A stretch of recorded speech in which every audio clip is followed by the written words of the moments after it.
semuanya ya, salam kenal ya. Saya cicinya Ardian. Persis di atasnya Ardian, tapi karena Ardian yang lebih dulu masuk ke AFC, nasib lah. Saya jadi downline-nya Ardian di sini.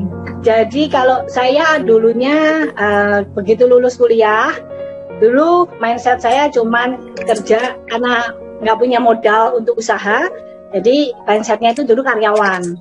Saya termasuk bank yang ditutup kena krismon, ya itu juga ngalamin stres yang luar biasa. Tapi dari situ akhirnya tetap mindsetnya masih karyawan, kerja sama nasabah. Dari nasabah akhirnya kerja di satu perusahaan kecil gitu, tapi pegang semuanya.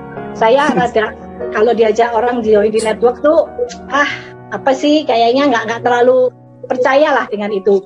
Sampai akhirnya cici saya termasuk orang yang berjasa untuk kenalin network ke kami satu keluarga. Kami bukan orang dari network aslinya, tapi cici waktu itu cerita bahwa sebenarnya network itu bisa ngubah kehidupan orang.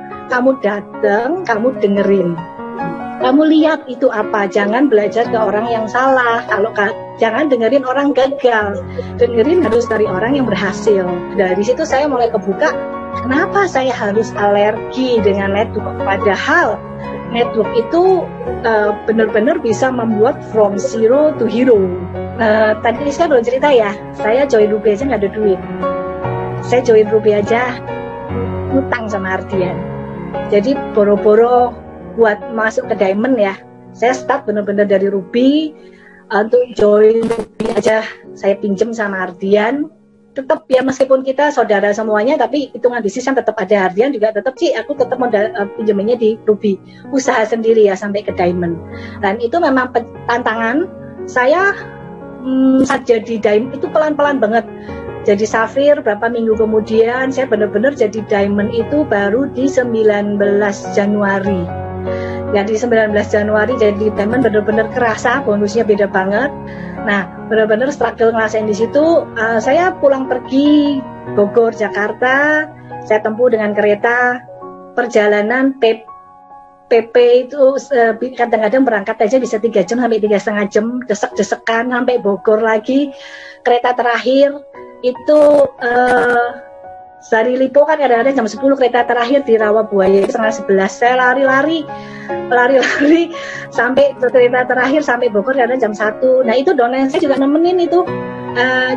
Karena dia bantuin dia, saya nggak pairing, saya nggak dapat apa-apa juga, tapi saya tetap berangkat, saya dampingin jam 1, setengah 2 itu sudah saya alamin itu, berangkat pagi pulang subuh lagi, prospek dari jam 2 pagi, jam 5 pagi dijemput, sampai pulang lagi jam 12 malam, besok jalan lagi. Itu deh kita alamin lah ya awal perjuangan.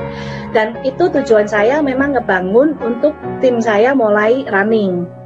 Saya tidak hanya kasih teori. Kalau saya nggak ngalamin ini, ketika downline saya juga struggle, saya nggak akan bisa ngomong sama dia, ayo kamu bertahan. Tapi saya sudah ngalamin, saya struggle di sini, saya kerja kayak nggak dapet pairing, sampai mami saya kalau telepon, Syogun kurang berapa, mah? Sudah jangan nanya lagi, aku malah stres. Aku udah nggak mau melihat pairing, udah stres. Saya merasa itu kayak ujian ya, bahwa bener nggak tuh kamu kata-katanya menolong orang? Bener nggak? Cuma kamu teori doang, dan saya benar-benar praktekin. Downline saya make money jauh lebih gede dari saya. Nah itu yang tidak bisa kita ngomong cuma sekedar kita berhasil ya. Tapi di saat kenapa yang dulu-dulu saya tidak pernah bisa yakin saya di AFC, karena dulu yang berhasil hanya segelintir orang. Yang bawah setengah mati, struggle gugur. Ada sesuatu rasa yang sakit ya. Tapi begitu di AFC, saya lihat semua orang rata-rata yang memang mau jalan ya, dan mereka serius, semua make money, karena ya pasti pertolongan dari atas itu ya. Kita tetap mengandalkan Tuhan, berdoa, karena segala sesuatu kalau Tuhan yang campur tangan itu pasti ada jalan. Itu yang saya percaya. Tipikal saya juga salah satunya. Kalau saya sudah klik, ada masalah apapun, saya akan hadapin.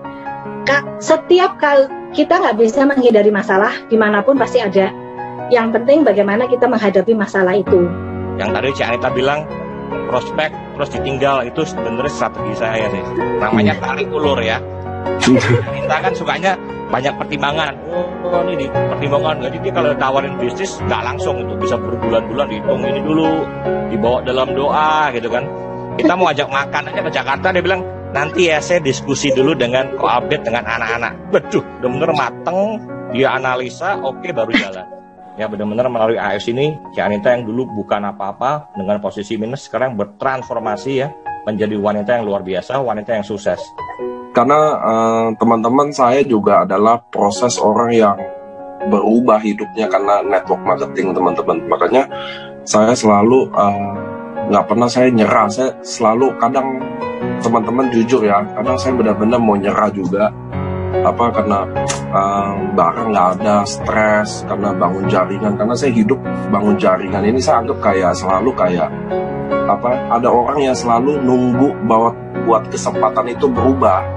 Nah itu makanya saya nggak pernah nyerah, maksudnya saya nggak pernah capek, karena saya capek banget kadang maksudnya, aduh saya pengen deh hidup kayak jauh-jauh dulu deh semuanya gitu loh, saya mau sendiri dulu deh gitu loh, maksudnya kadang kayak begitu ada. Tapi saya kadang bilang mana bisa saya nyerah kalau di luar sana ada orang yang lagi bertahan.